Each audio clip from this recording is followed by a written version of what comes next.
I've made references in other videos to how the truth always fits perfectly like a custom-made or well-formed glove when it is revealed. It is always a perfect match with the scriptures, and it always is exciting when it is given. At least it is exciting to those who love our Elohim's word and love his righteousness. It is not exciting to those who want smoke and mirrors, though.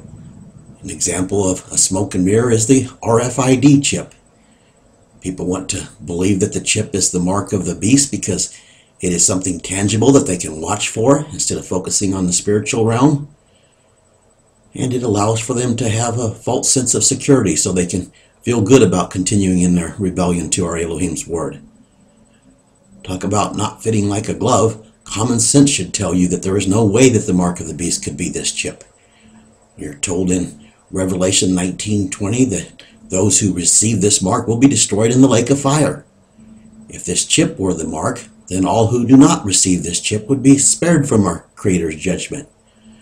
This means that if the homosexuals or the murderers and the idolaters and the liars and all other abominations, including those who blaspheme our Elohim's character, choose not to receive this chip, that they will be exempt from the lake of fire. And those who keep his commandments and have the same faith that Yeshua has will be condemned to the lake of fire if they do receive this mark. This is insanity. Does this fit scriptures? No, and it's not true. The chip is just one of Satan's many clever smokescreens that he has set up to keep the masses distracted from the truth that would set them free. The mark of the beast is rebellion to our Elohim's word. Therefore it is rebellion to his righteousness that his word testifies to. It was given to teach us. The proof of this is given in videos like the 666 video and the Mark video and the Mark of the Beast video that are found on this site.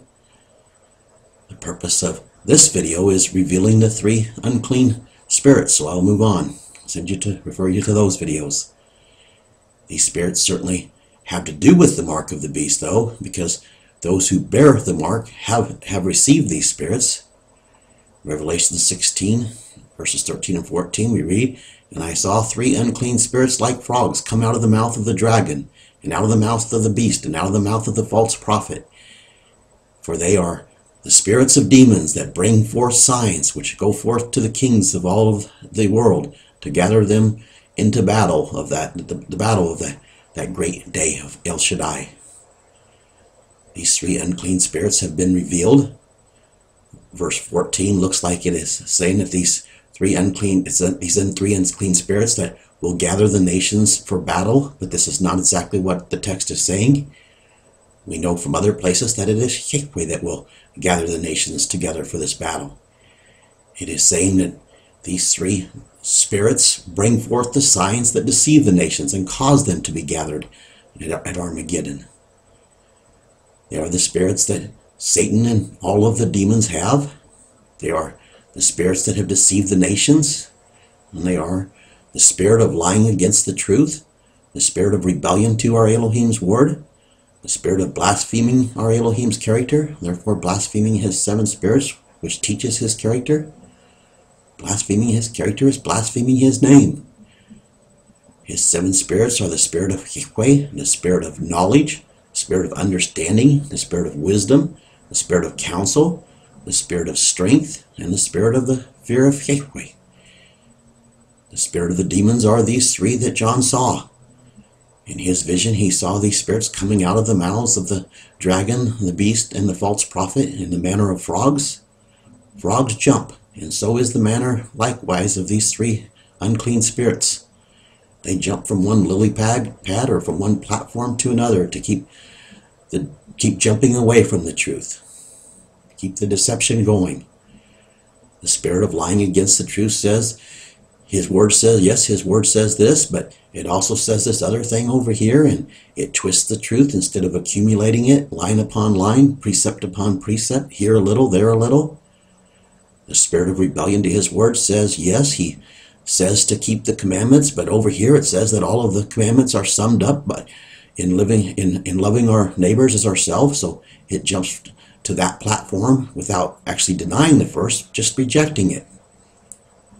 Here is the most incredible one of all three. The spirit of blaspheming our Elohim's righteousness says, Yes, we worship the Elohim of Abraham, Isaac, and Jacob and Israel. Jacob who become Israel. But the Spirit divides the truth about who his character is in hypocrisy. It makes up other images of his character to jump to and to worship.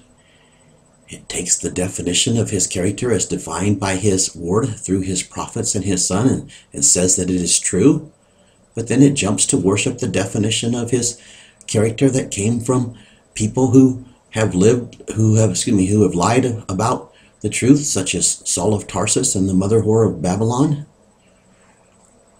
The people who bear this spirit claim that the writings of the prophets are true, but they reject them in their actions and jump into false beliefs so that they do not have to hearken to these writings. John said that he saw these spirits coming out of these mouths. In the beginning of these videos, I had some thoughts. When I first started putting these videos up, I had some thoughts as to who the false prophet might end up being.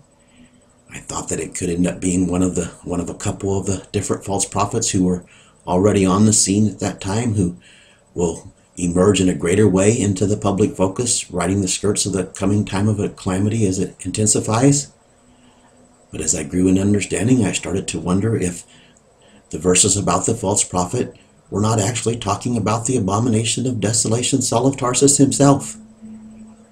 I have shared this with some of you in private emails, but I didn't know for sure until now.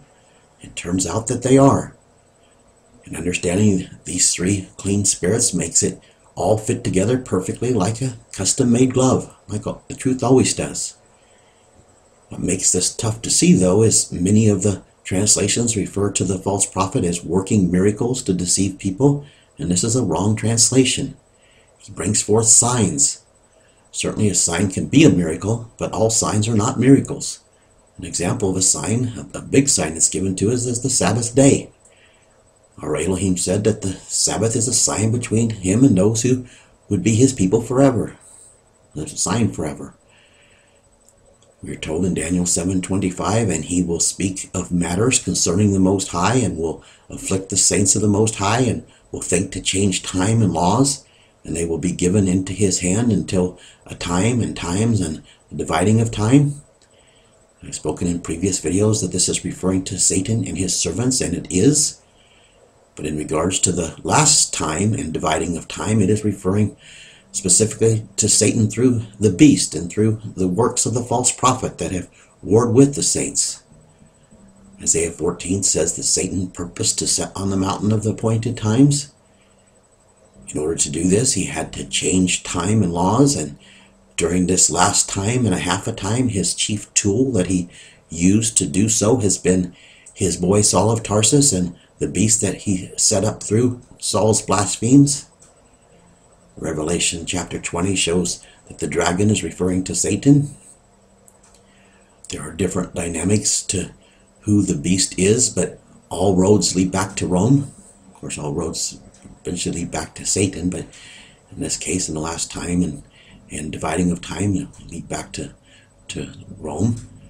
The mother whore of all of the beast powers is the Catholic Church, but she has many daughters, many daughter whores that set on many waters. These daughters make up the religion of Christianity. It is through the mouths of Satan and his servant Saul and the religion of Christianity that these three unclean spirits have flown out from. And all nations will be drawn together for battle as a result of their abominations. It is these three spirits that have caused the beast to war with the saints, and it is these three spirits that cause our Messiah's blood to be trodden underfoot. You might ask, though, what about the other nations? Why do they need to be drawn into battle? They are not without blame either. They did not have the same conditions offered to them that the scattered nations of Israel did, but they still had choices to make between good versus evil. They were still here in the flesh to be tested and proven for a future resurrection. We are told in Revelation 19:20, and the beast was taken, and with him the false prophet that brought forth signs before him, with which he deceived them that had received the mark of the beast, and them that worshipped his image. These both were cast into the lake of fire burning with brimstone. Understanding the mark of the beast is such a key component to all of this. It is their father Satan's mark. It is the mark of his character. the mark of his name. If you let the word define the mark, it cannot be refuted what it is. The judgment of bearing the mark of the beast is not just for these last days, as so many think. Judgment has been ongoing since man was put here, and we are all judged for every idle word that comes out of our mouth, according to our Messiah. Some of the symbolism associated with this mark points to these last days, but the lake of fire is not even for the days that we're in now anyway. The lake of fire is referring to the great white throne after the 1,000 years, yet it is also combined in verses with these verses about the mark of the beast. If you want to choose to believe preconceived ideas that let you keep from seeing what is being revealed, this is your choice to do so. If you want to watch for some RFID chip and believe that it is the mark of the beast, this is your choice to do so as well.